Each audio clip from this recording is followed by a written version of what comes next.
how do we let the scripture speak to us? Well, we're going to finish today with the book of Ruth, and just to see a hint there of a way to approach the scripture. In the book of Ruth, we have a family, Elimelech, Naomi, their two sons, Mahlon and Chilion. They were living in the promised land, but there's a famine in the land. They were living in Bethlehem, so they decided to go to Moab. While they were there, Elimelech died. Mahlon and Chilion married two women, Orpah and Ruth, and then Mahlon and Chilion died. But then Naomi hears that God is doing something in Israel. He's bringing fruitfulness back to the land. And so she decides she's going to go back to the land. She tells the girls to go home. Orpah does, but Ruth says, no, I'm going with you.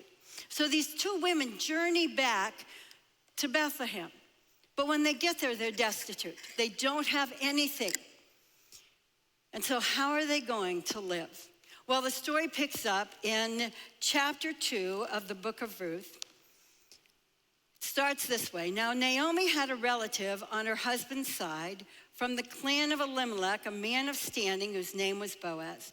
And Ruth the Moabitess said to Naomi, let me go to the field and pick up the leftover grain behind anyone in whose eyes I find favor. Naomi said to her, go ahead, my daughter. So she went out and began to glean in the fields behind the harvesters. As it turned out, she found herself working in a field belonging to Boaz, who was from the clan of Elimelech. Now, the law of gleaning was in place. It happened, God spoke it in Leviticus, that they were to go through and harvest the land once, and then the poor could come and pick up the seed. Now, gleaning was tedious work. You picked up one grain at a time. But it says she worked diligently.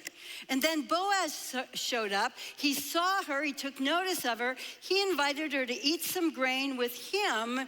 And then it tells us in verse 15 of chapter 2, as she got up to glean, so she went back to gleaning, Boaz gave orders to his men. Even if she gathers among the sheaves, don't embarrass her. Rather, pull out some stalks for her from the bundles and leave them for her to pick up, and don't rebuke her. So she starts by picking up a little grain. Now Boaz says, leave the stalks for her. In King James, it says handfuls on purpose. So leave handfuls. So now she's getting more. Then we come to Ruth chapter 3. And there she goes and asks Boaz to be her kinsman redeemer. It means that he would become also her husband. And he tells her then to leave, to go back to her home after they've arranged this. And in verse 15 it says, he also said, bring me the shawl you are wearing and hold it out. When she did so, he poured into it 6 measures of barley and put it on her. Then he went back to town. Now at this point, he's pouring 6 measures. That's 21 liters of grain. She starts with a little. She gets more, handfuls on purpose, and then an abundance.